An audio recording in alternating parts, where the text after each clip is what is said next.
It's a dog's life, Geralt, I'll tell you that much.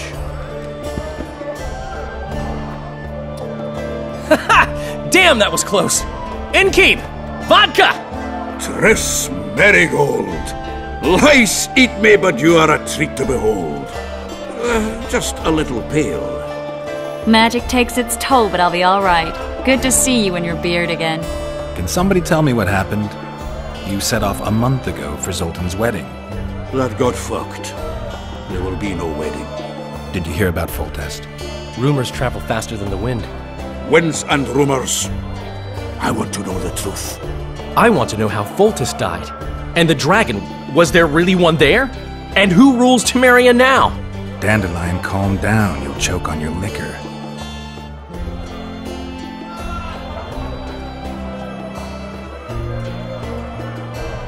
No wedding, Zoltan. The Breckenrigs broke off the engagement because some limp prick put it about that I joined the uprising in Vizima. My would-be pop-in-law refused to let a rebel firebrand join the family. Innkeep, where's our drink? It was like this. We got to Mahakam a week after the Grand Master died. Bought Zoltan an absolutely grand doublet, a pair of Garibaldi Krakau's, and as a gift for Eudora, a jade stone as big as my fist. You were broke as a joke by the time Dandelion threw me a bachelor party at an establishment called the Tight Lane. Next day, we went over to the Breckenrigs. They welcomed us in, sat us down, and proceeded to discuss the superiority of Mahakaman mining know-how over any other. And that went on until dinner.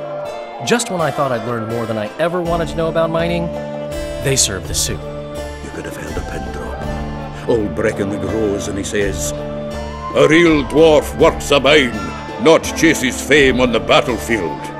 You'll never believe this, Geralt, but they served duck blood soup. It was as black as tar. They must have dropped lumps of coal into the pot. "Eat," Breckenrig says, then proceeded to slurp 2 full bowls of the shite. Old goat. Hope his mind caves in on his head.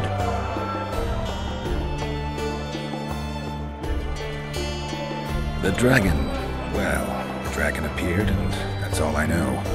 But where did the Lavalettes get a dragon? We heard it fought on their side, huge as a barn, they say. Dragons don't usually take sides. Maybe its lair was nearby and it just felt threatened. If you hadn't driven it off, Foltest might not have taken the castle. Maybe. We'll never know for sure. Laredo said you're working with the Scoia'tael, Zoltan. I have done many things in my life, Geralt, but I have never stooped to banditry. The Scoia'tael don't consider themselves bandits. But I am no Scoia'tael. Since when have you worked for Roach? Hey, nobody said a word when you went out to save Temeria from the Grand Master and his mutants. Relax, Dandelion. I was just asking. Do what you want. You're an adult, kind of. That wasn't very supportive. Laugh away. At least I decided to do something constructive. You used to spy for Redania. Now you're spying for Temeria. Some might call you a traitor. Ever tried to live off of poetry alone? The truth is, I'm a citizen of the world. As long as I don't serve Emperor Emir, I'm not doing any harm. Leave him be, Geralt. You play the spy a bit, get bored and drop it. You know how he is. Triss, you're the expert on Temeria. Tell us who's in charge now. It's chaotic and getting worse. The old families are fighting for supremacy, no holds barred.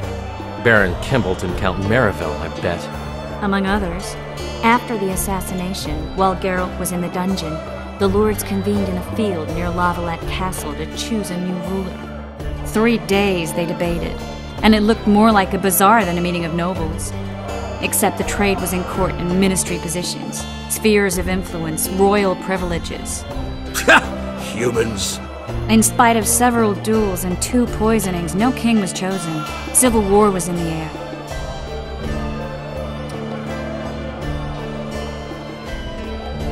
Did they ultimately resolve anything? No, it ended as usual. Sadly, John Natalis remains our only hope. Ah, the victor at Brenna, and Foltest's most tried and true field commander. During the deliberations, he was several days' march from Lavalette lands, with an additional 2,000 armed men in tow. He's to keep the peace until a rightful monarch is chosen. he could find that ruling is to his liking. Natalis is a soldier at heart. He's not suited to rule, and I don't believe he even wants to. He's got the army behind him. Which is why he can guarantee peace. Why, a tenuous one, sure, but that's always better than civil war. Besides which, he's deeply in debt to a dwarven bank in which Philippa Eilhart as sorceress holds significant stake. Where were the mages? Aye. Where were the grey eminences of this world when they were truly needed?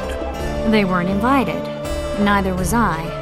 But if not for their intervention, or rather that of a few influential sorceresses, Baron Kimbolt would have taken the throne. I was invited to sing at his court once. Afterwards, he refused to pay me, and the food was awful. No way I'll stay in Temeria if he's crowned. I think I've heard enough about politics. Foltest's killer lay in wait in the tower, where the Lavalettes had hidden the royal bastards. He was well informed. Wait a minute, what were you doing there? I was protecting the king. After the first attempt, Foltest began treating me as his lucky charm. He ordered me to be at his side during the battle. The dragon separated us from the rest of the army. The killer disguised himself as a monk, a blind one at that. He let Foltest greet his children, waited until I had walked off, then cut the king's throat from ear to ear. How did he flee? Jumped out a window into the river below.